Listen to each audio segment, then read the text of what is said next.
Welcome to the night of thriller and crime, presented by Goldman's. Detective Radio brings to you an auditory world filled with mystery, mayhem, and masterful storytelling. If our tales keep you on the edge of your seat, give us a like and subscribe. For those looking to lend a little extra support, follow the link in the description.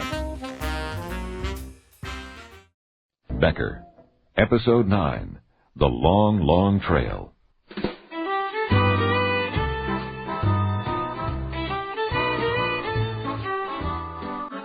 The Queen of the Rockies. I'd been there for over a year now. Hardly ever left. It was the nature of the job. And quite frankly, there wasn't anywhere I really wanted to go. Until I met Fiona, that is. Then everything changed. I had reasons to come down the mountain, to take her places I'd avoided for years. Tonight it was Sam Chan's Chinese-Canadian restaurant.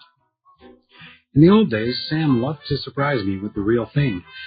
He still did. And Fiona Highwood rose to the challenge. We laughed, we ate a lot, we enjoyed ourselves.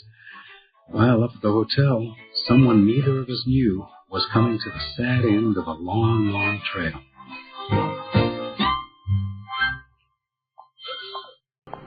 Oh, I've never eaten like that before.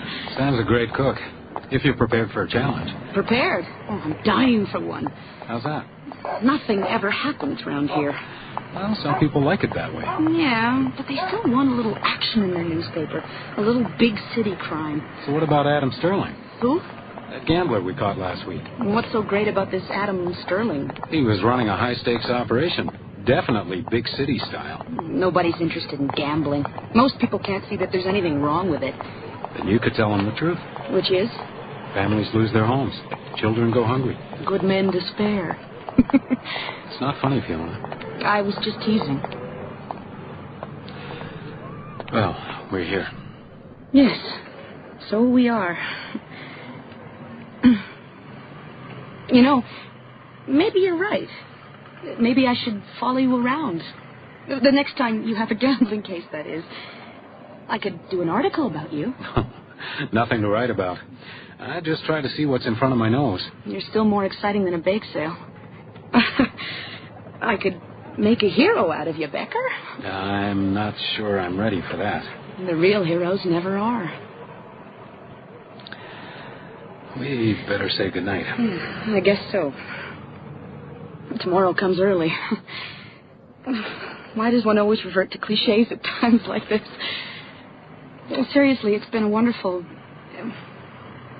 Oh, hell. Can you hear me? Oh, pardon the language. Good night. Tell me when you're ready. To become a hero, that is.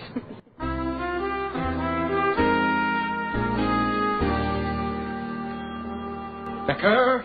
Becker! Over here, Becker. Mr. Hickey? Where have you been? What's up? Somewhere other than where I should be is the answer, Becker. We've had a robbery. Oh? Is that all you have to say? Well, you haven't exactly given me a lot to respond to, sir. She's in my office. The thief? The victim, Becker. If I had the thief, I'd have little need for you, would I?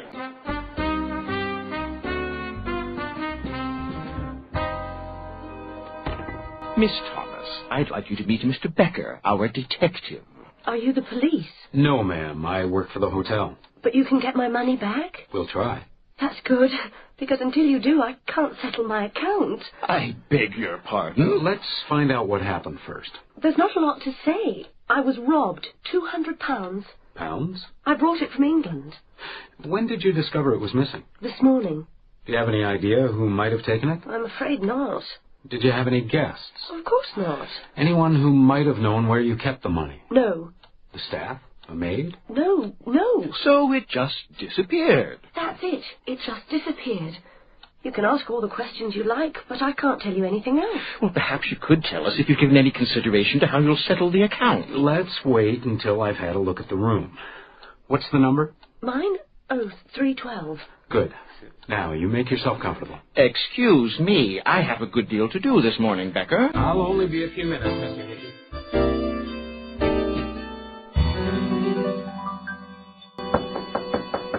Come in.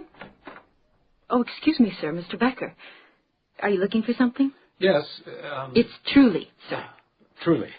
You've been cleaning this room all week. Yes, sir. Got a good tip, too. £5. That's quite a tip. But the thing is, Truly, the lady says she's been robbed. Not by me, she wasn't.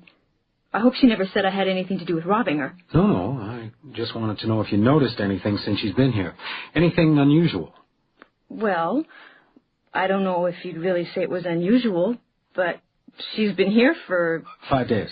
Yes, 5 days. And she hardly goes out at all. And she's always dressed up. She's got a lovely blue dress. I think she's waiting for someone, poor soul. Any idea who? Her fiancé, maybe? Perhaps. I can tell you one thing, Mr. Becker. Someone was here. These 2 glasses were on the table. Oh? Where exactly? One was here, and the other was over here, in front of the chair. And there's a broken whiskey bottle in the fireplace.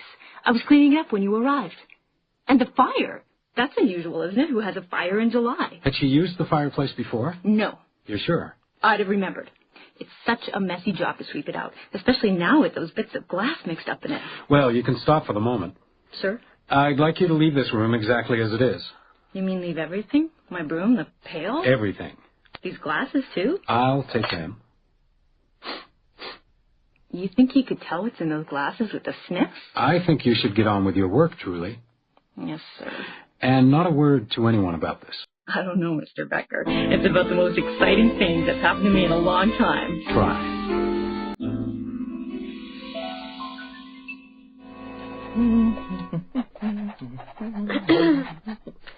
I sense that you don't quite believe me, Mr. Hickey. Oh, I beg your pardon. Are you speaking to me? I was saying that I didn't think you believed me. Is there some reason that I shouldn't? Come. Ah, Becker, you're back. You found something, I hope? A couple of glasses and a broken whiskey bottle. A whiskey bottle? Do you want to tell me about them, Miss Thomas? What do you mean? You told us there were no guests. Oh, yes, but he wasn't what you'd call a guest. Just a man I met in the dining room. He came up for a few minutes. You invited a gentleman to your room? Yes. It was his whiskey. We had a drink and he left. Without his bottle? I broke it. I dropped it by accident. And it hasn't occurred to you that he might have stolen your money? How could he? I did go down the hall for a towel to clean up the spill, but he wouldn't have known where it was. You think he took it? Can you describe him? Handsome, sandy hair, blue eyes. I don't think he was staying here. Probably long gone by now. His name was Alexander. Sandy. Sandy? You got quite intimate for such a short visit. I think we'd best go into town and report this to the police. Do you think there's any point? Oh, the point, young lady, is that you owe this hotel $143, and we expect you to honor that debt. Yes, I expect to as well. I'm happy to hear it. There's lots of things I can do, and I'm used to work. You're suggesting that we employ you? If we don't find the money. I'm afraid there's no question of that. Then what am I going to do? Well, if you'll take my advice, you'll make every effort to find the necessary capital, stolen or otherwise. But I haven't got it. And never had it, I suspect. Please, that's not true. I was robbed. Come on, miss. I'll take you down to the police station. Tell the sergeant that the Queen of the Rockies considers this moral decay a very serious matter indeed.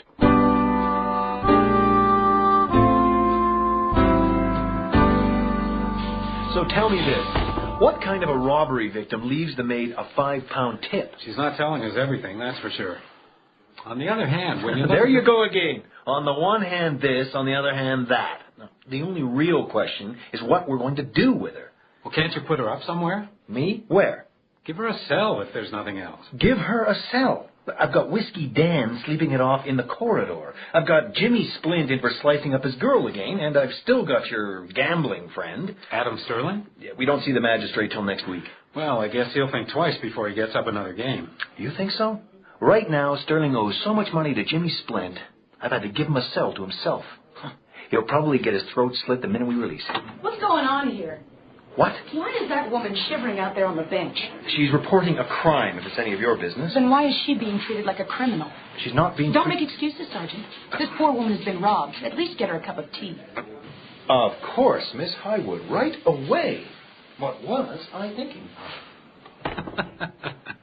You sure got him buffaloed. I'm glad to see there's something that amuses you. I was attempting to get her a place to stay when you barged in. What's wrong with the hotel? Hickey's convinced that she's skipping out. You agree with him? I don't know. This woman didn't come all the way from England to cheat the Queen out of a few dollars. That's not the point, Fiona. So what is the point? She can't pay her bill. Period. That's it. Aren't you the least interested in why she's here? Don't you want to know her story? I'll check out what she told me. I'll see if we can locate her visitor, but frankly, she might be better off if I didn't. What's that supposed to mean? It means if she's hiding something, which I think she is, you better think twice before you start digging things up. You might make things worse. I'm ready to take the chance. But is she? She doesn't have a choice. We either find out her real story or she slips into the shadows as another example of contemporary moral decay. You've been talking to Hickey? How do you think I knew she was here? Mr. Hickey thinks a little press coverage might discourage future felons from imposing on his hospitality. I guess you'd agree with that. Fiona. Okay, she's got her cup of tea. Thank you, Sergeant. Now we just got to find a place to put her. Oh, didn't I tell you? I'm taking her with me. You are? Is there a problem with that? No, you're welcome to her. Good. Then we'll be on our way. If you do decide to look into it, Becker, my deadline's Thursday morning. Deadline? Nothing as stale as old news.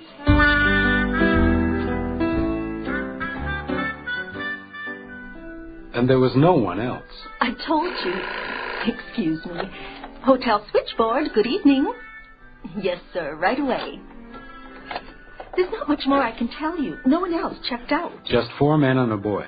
And not one of them under 50, except for the boy. No handsome men with sandy hair. You're the only handsome man in the hotel right now, Becker. But don't get your head swollen. It's a particularly disappointing week.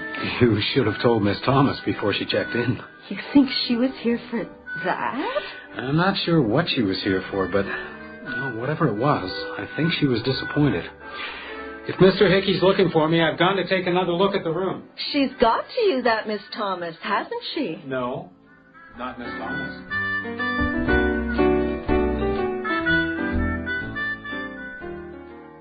Hey, Becker! Hey, Becker! Hey, wait up, you big palooka! Jimmy, I haven't seen you for a while. Say, you read any good books lately? Yeah, The Sun Also Rises. It's good? Yeah, the real two-fister. I'll loan it to you. Well, thanks, Jimmy. I gotta run now. Hey, hold it! I need a little more than your thanks, Becker. I got a business proposition. Bellboys with business propositions are always trouble, Jimmy. Strictly legit. What do you got? A 20-pound note? From England. There's a piece chopped off it, Jimmy. Yeah, I noticed that. Now, why do you think that is? Who knows? All you need is more than half. You think there might have been something on this bill that might have identified it? Something that's been removed? It's possible. Where'd you get it? I can't tell you, Becker, but I personally vouch for the donor. So what's the deal? Well, I've been asked to change that note into the coin of the realm. Small bills. I am, of course, extracting my customary 10%, which I'm prepared to share with anyone who can save me the effort of going into town, which, as you know, is very hard on very short legs. Uh-huh. Okay, I'll tell you what I'll do. The deal is non-negotiable, Becker. I'll just keep this bill. What? Until you tell me where you got it. That's blackmail, Becker. I need to know this, Jimmy. It might have come from a robbery that was reported this morning. Becker, you know I wouldn't pass you stolen goods. Not knowingly, Jimmy. But then you might not ask.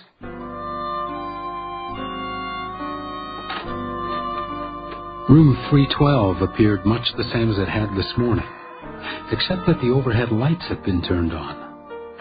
Someone had been here since I left. I bent down to look under the bed.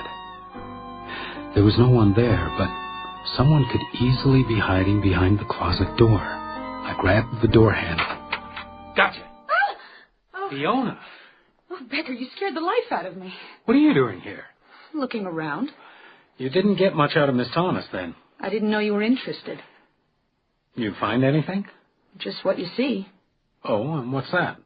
Was this a test? 2 glasses on the table, a broken bottle in the fireplace. And? Why don't you tell me? There are a few ashes in the fireplace as well. The maid was cleaning them up when I arrived. So, she burned something, then... It looks like she threw the bottle into the fire. With a fair amount of force. She doesn't seem the kind of person to get that angry, does she? People aren't always what they seem. Smell these glasses. Only one of them's been used. She could have been expecting someone who didn't come. Which means there was no visitor. Which means... Oh, why would she lie? To keep us looking in the wrong direction? And she really wasn't robbed. Well, maybe, maybe not. A little while ago, one of the bellboys gave me a 20-pound note. He was looking to get it changed. You think he got it from Eileen? No, not likely. He'd have to know whoever he got it from.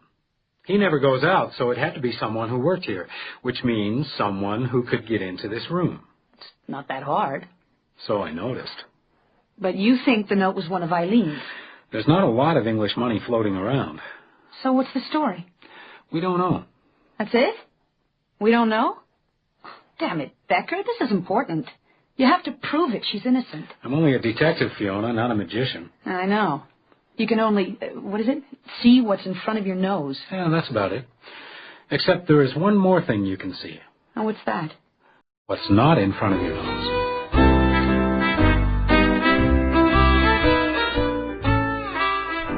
I enjoyed that, keeping Fiona guessing. I enjoyed having her along, showing off a bit. Now, I was pretty sure I'd cracked it, but I couldn't take her with me.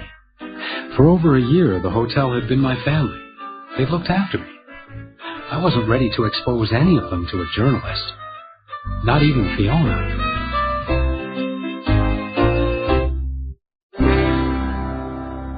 Oh, it's cold up here, truly. Not so bad. I used to be in with 8 other girls. Now I've got one roommate, and she works nights in the laundry. Did you find out what you were looking for, Mr. Becker? Not yet, but, didn't I ask you to leave room 312 alone? I did. You saw me leave. But you went back, didn't you? You took the pail you were sweeping the ashes into. I couldn't leave a dirty pail. And that wasn't all you took. What do you mean? I mean, you could be in a lot of trouble. What trouble? Just give me what you took, truly. You really think you know everything, don't you? All right. Turn your head away. I don't have more in this box to keep all my things in. Here. Now, would you mind going? Take them. Envelopes? That's what you want, isn't it? She threw them in the wastebasket. That's it? You want to search the box? Well, why did you take them? My brother collects the stamps. They're from hotels right across Canada, Montreal, Toronto, Winnipeg. There's no letters in them. These are addressed to Mrs. Alexander Stockholder. Yeah? The lady's name is Thomas. Oh, they don't very often tell us their names, Mr. Becker. Yes, well. Oh, one other thing, truly. What about this banknote? Where did you get that? Do you know anything about it? I know it's mine. She gave it to me as a tip. You said she gave you 5 pounds. Would you have believed me if I said 20? Who cut the piece off? I did. I suppose you want that too. You've got it? I thought I might need it. Well, why'd you cut it off? A 20-pound note's a beautiful thing, Mr. Becker. About the most beautiful thing I ever seen. I didn't want it to look all dirty and the like. Here, look at that. You see what I mean? I spent the next morning on the phone. Then I hurried down to the Cascade police station. A couple of hours later, I had commandeered Sergeant Drake's desk, and I was sitting across from Miss Thomas and Fiona. The sergeant paced back and forth behind me, glowering with all the weight of the law. You recognize these envelopes, Miss Thomas? Let me see. The maid found them in your room. Yes? These aren't Eileen's, Becker. They're addressed to a Mrs. Alexander Stockholder. Perhaps she is Mrs. Stockholder. There is no Mrs. Stockholder. Ah, I see. But there is a Mr. Stockholder, Alexander Stockholder. Do I have to answer these questions? No, but it would help us to understand what's been going on, and if we understand, we might be able to help. Help? How? We might save you from being charged with making a false police report. Becker. What do you mean? I mean that you didn't have a visitor with blue eyes and sandy hair, and you were not robbed. At least not in the way you reported. In fact, you made up your story from beginning to end. Becker? I didn't know what else to do. Tell me about Alex Stockholder. What do you want to know? He's a man who... We were engaged to be married. So, you weren't exactly... Mrs. Stockholder, no. He just liked to call me Mrs. Stockholder. It was a promise of sorts. We were going to be married as soon as he was established. Established? Here in Canada. He came out here a few months ago. He was setting up an import business. Importing? Liquor, spirits. He was trying to line up contracts with hotels across the country. Was? It was more difficult than he thought, and more expensive. He kept writing home for money. Your money? I was happy to send it, but after a while it began to run out. So I wrote and told him I was going to have to come now, if I was going to come at all. Where did you write to him? He has an agent in Montreal, and he did receive the letter because he replied by telegraph, suggesting I meet him at the Queen of the Rockies. And so you came all the way here? From London. But he didn't arrive. First I thought something might have happened to him. Then I realized he just wasn't coming, that he'd simply been using me. That's why I spent 5 days in that hotel room, waiting. I read through his letters again and again. They were beautiful letters, but they all came down to the same thing. Money. He wanted the money. So you put the letters in the fireplace and... Excuse me? There didn't seem much point to the letters once I'd realized he wasn't coming. So I burnt them. I'd had a little too much to drink. And then you burnt the money. The money, too? Whiskey's a powerful thing. I'm not a drunk. The whiskey was for him. You threw 200 pounds in the fire? And I smashed the bottle. I promised myself he'd never get another penny from me. 200 pounds? 180. What? There's still this. A £20 note? Most of one. The maid cut the burnt edge off. Oh, yes. It must have blown out of the fire. She found it in the morning. So that's how you knew. It wasn't difficult to figure out where the rest of the money went. Give it back to her, Mr. Becker. I don't want a penny Alexander Stockholder can get his hands on. That's an end of it.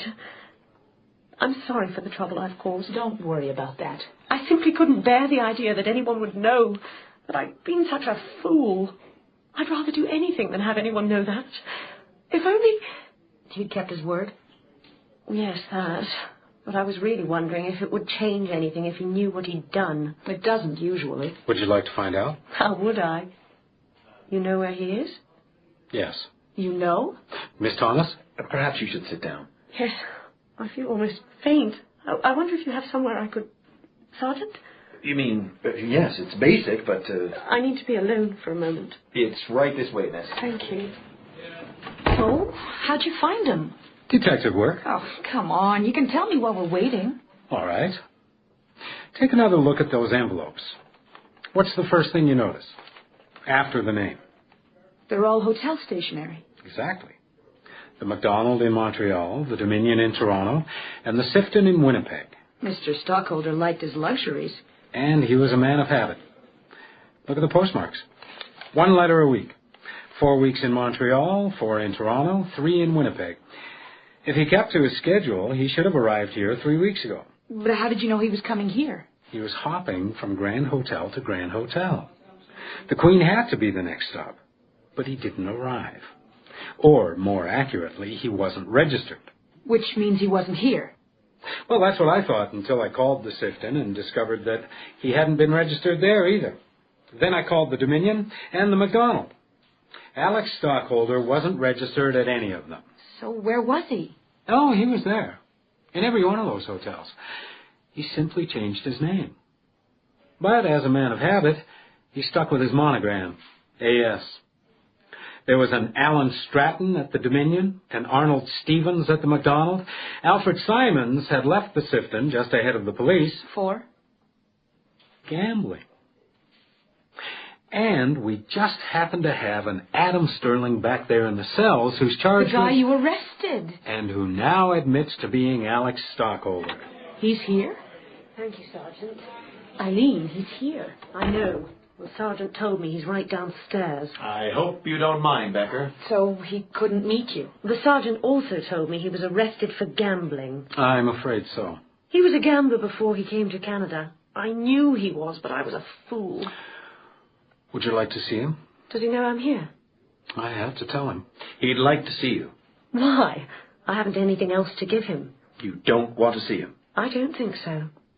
Can I tell him anything? Tell him there's no more money. Tell him I burnt it.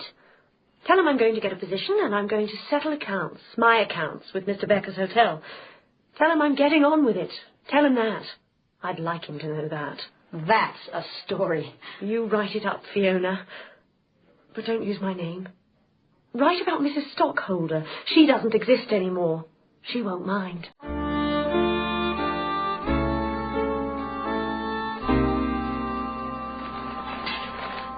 What do you think? I sound like a hero.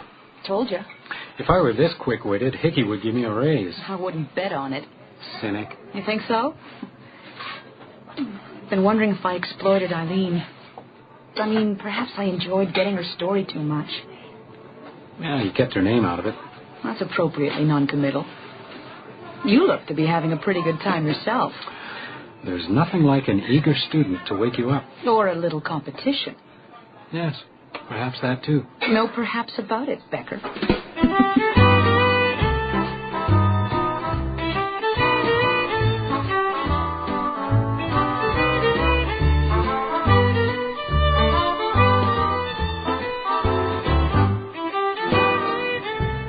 You just heard The Long, Long Trail, Episode 9 of Becker, written by Martin Kinch.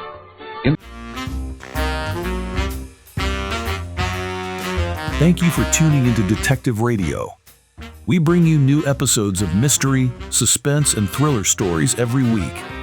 To keep getting our updates, give us a like and subscribe and hit the notification bell.